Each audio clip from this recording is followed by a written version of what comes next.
Welcome,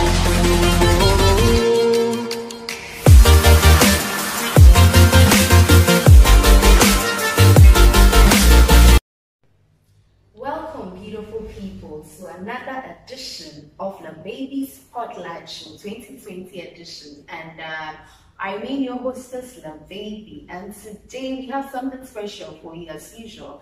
Today we have a special guest in our midst, and I'll introduce him before I release the topic on board. He's in the person of Dr. Alexander Kojo-Boakye SB. Welcome on LABABY'S Spotlight Show. Thank you for having me here. Welcome. Okay, and he is a doctor at the Rage Hospital in Accra. But you are Rage for me now. Oh, no. All right. Okay, and today we are going to do a beautiful topic as usual. We're going to talk about a beautiful but critical, necessary topic that we all have to know and learn, so that we become abreast with and know how to deal with issues when they arise. We are talking about what cervical cancer is, its treatment and prevention. And so this is what we'll be doing today. Doctor, actually, when we say cervical cancer, what do you mean by cervical cancer? Okay, so first of all, we need to know where it is. So some people don't even know where the cervix is. So the cervix is in the female reproductive system. At least we know that from GHS, and then it's not all of us know, please. So well, if so which part of the human body? So we know about the womb, at least everybody knows the womb. So the lower part of the womb is where the cervix is. That's the border between the womb and the vagina.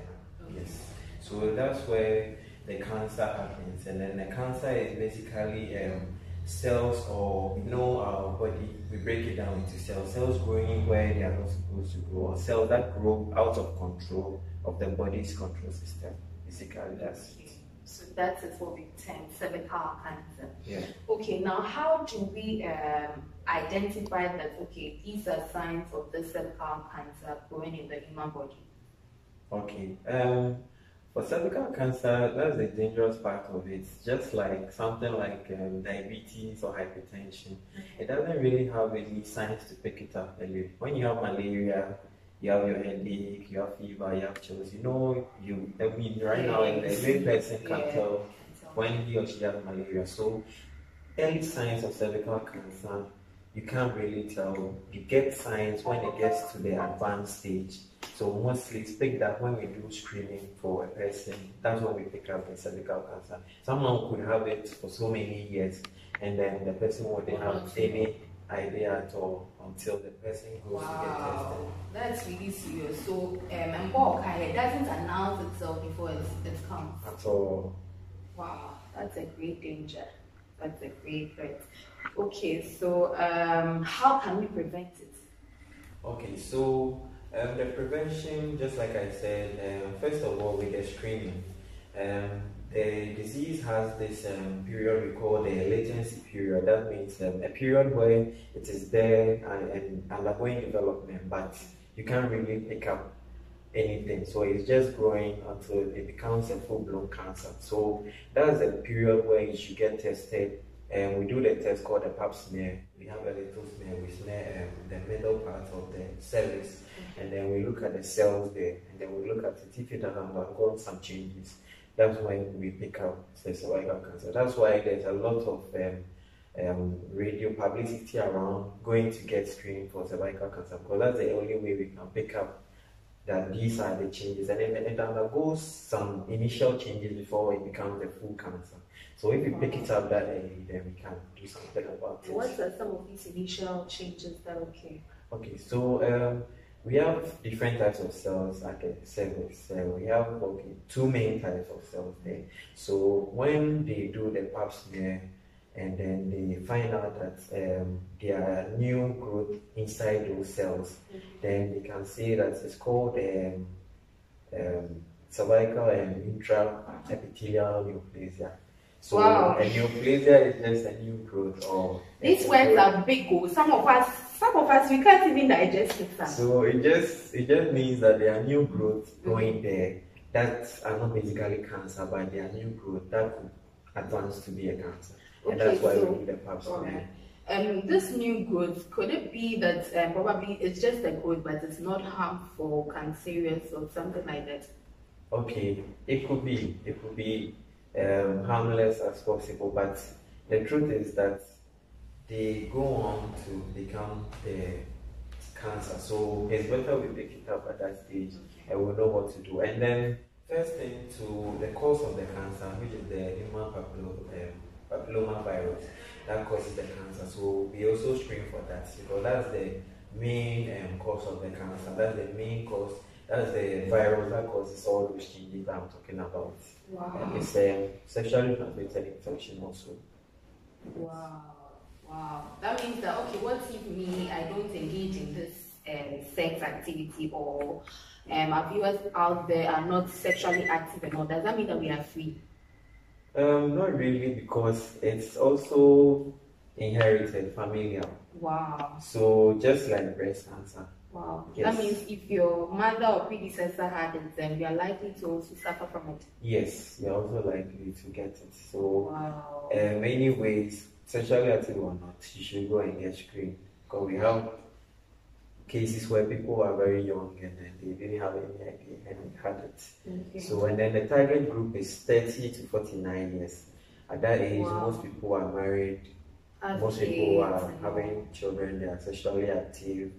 Wow. That's the period that the target group that means that below that stated age, that is 30 to 30 and above, sorry, they are likely to have that risk of getting it. Yes, the target group means that they are a group that where we catch them, we can make the most impact. So they are the group that are in that stage of that new growth that I was talking about. Okay. And then in that group, just like I said earlier, they are sexually active, they are working at that period, they are busy, all those things come together, and then that makes because when a person has the other age, they have the latency period of about 10 to 15 years, so the person could get it at 10 and 30 years, and then the growth will go on for about 15 years, and then we pick them around 45, 50 years, sometimes 60. Wow. That's when we pick it up. By the time we pick it up proper, it would be late to do something about it. Wow, that's serious. Yeah. So this screening you're talking about, is it free? Or how much are we expecting here? Okay, for the actual price, I don't know the actual, but I know. And now, what you don't want to pinpoint on it. I don't know the price, but so someone sitting there, our viewers are watching. They are trying to think about the way that they can easily walk up and go and do these screenings. So they want to know, or there's an amount probably that you have to pay, but it's not so high or low, and you can walk in anywhere to do that screening. First of all, it's mostly under the family planning people, and family planning is heavily supported by government and even aid from outside.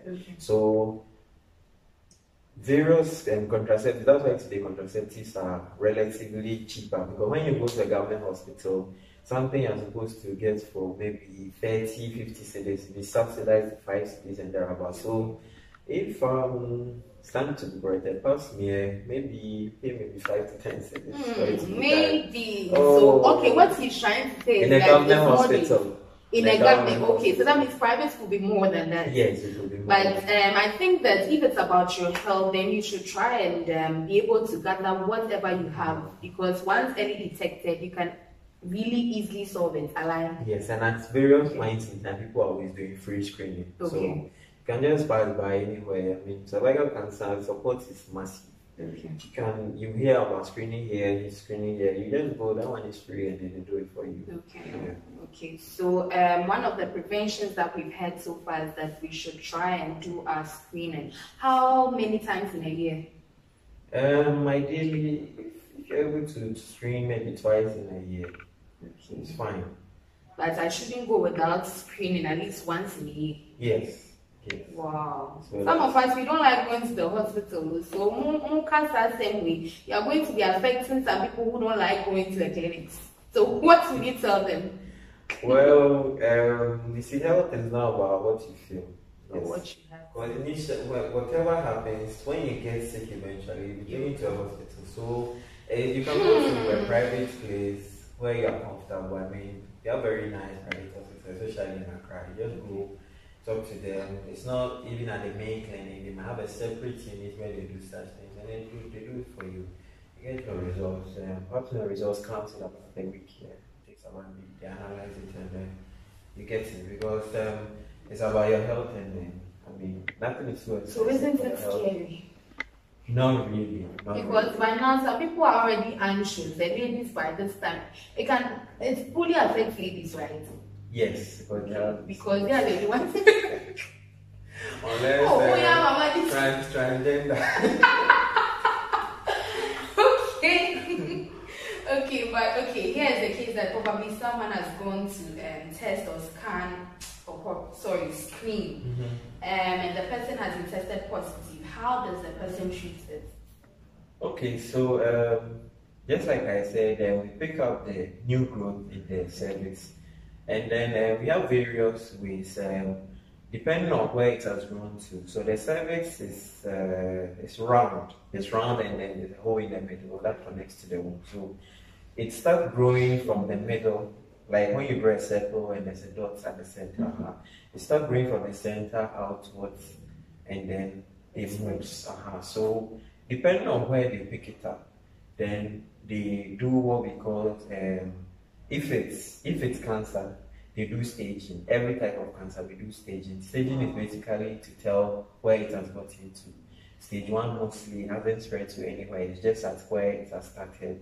Stage 2, we have different we have it. So if it first spreads to the vagina, so we look at where it has gotten to. So that means when it really gets to the probably last stage or higher stage, that means the person is going to die. Yes, because you would have spread to the spine where the person will have a weakness, like somebody who has gotten a stroke. You have spread to the brain, the person will be having seizures. You have spread to the liver and various places, and that's the worst part of it, because at that stage, no chemotherapy, no whatever can save you. I mean, they can do all those things to help, but the risk of you surviving, and then at that period, you'll be very weak, you can't do much. So it's better we catch it early. Every type of cancer, that's the main thing people target, catching it early and then taking care of it, because once it spreads to other places, you can't go and pick up the spread. No. At that stage, there's very little that can be done. Very little that you can do. But let's look at this in this context here. You know, in Africa, most often, when we talk about these private parts of either the man or female, it's really difficult for some people to talk about. Probably, I'm in the house, and I know there's something even wrong with me over there. You realize that it's difficult for a mother, a daughter to communicate with her mother that, oh, this is wrong with me. I've seen this discharge, I've seen this problem, I've seen this issue. Or even go and tell the doctor that I want to come and check if I'm okay. Some people are shy in that context. So what do you think we can do to push them to go forward? Whatever be the body parts, we are more concerned about if I have headache, I can easily go and tell the doctor. But if the screening, breast, whatever be the screening, some people are really enclosed with it. What do you think we can do to come out of that? Okay, so first of all, we have to work on our socialization, because if you see people who have grown up with friendly parents who are open to listen to what they have to say, parents who allow their children to express themselves, because it's not really about you providing for your child only. No, you should be able to make your child be that expressive, that daddy, this is what is happening to me, mommy, this is what's happening to me, so that even a daughter can go to the father and tell him that I'm having this bleeding, which is not my menses, like I'm having this discharge, which is very bad. This is what I want to do. Should we go to the hospital? When you go to the hospital with your dad, I mean, the confidence is even there. You are able to, and then the doctor, I mean, the environment also helps. And we are still in that stage where the country is undergoing development. I mean, right now we are getting better hospitals than at first. So privacy is also important, because when you go to a hospital, all of you are there, they are consulting. You can't tell a doctor about these things. So it's a whole lot of changes that need to happen. But I mean, right now it's far better than how it used to be. Even the hospital setting, consulting rooms, and then other things. I mean, things are working out better now. So I think, and also education also helps. I mean, people take things as normal.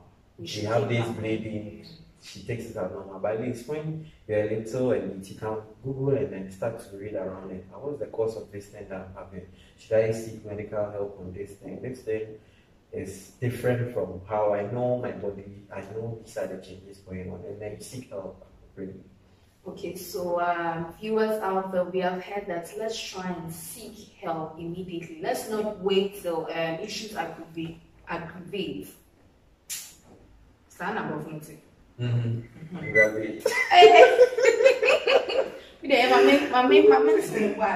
Let's not wait till things become so much that we cannot even bear. Our doctor has said it all. Oh, final words. Do you have any final words before we wrap up? Okay, what I would say is that cervical cancer, by God's grace, has massive support now, financially, publicity-wise. I mean, people have it on their status and all those things. So take advantage of it. Everywhere, anywhere you hear there's a screening, just rush there, you go there, they do the pap for you, follow up on the results. And people don't like to follow up on things, but that's the bad thing. I mean, you've done a pap smear, you go for the results, and they counsel you, oh, maybe for you, nothing is happening right now, but you should be screened. As long as you are in that range or there's still a risk, and as long as you're a woman, you should do follow up, because generally our attitude is very bad when it comes to follow up or maintaining things. And also follow up on the results. Try and get screened at least once a year. Try to eat well. If you notice any changes, go to the hospital, and then we hope we'll be able to clamp down. We've said a lot and we've heard a lot. I believe that we are picking what we ought to pick and be the better version of ourselves, be it health-wise, eating-wise, just be the better version of yourself. Prevention is definitely better than cure. Let's try and be bold to go out and prove that, yes, we do not fear what comes our way. We are positive that we would live our lives pleasing to God, and we live healthy lifestyles as well. Eat right, do right, and be the better you. Thank you very much for coming. You're welcome. We say thank you very much. But will be an answer. Oh, Two hotspots. I want to put him under tense pressure.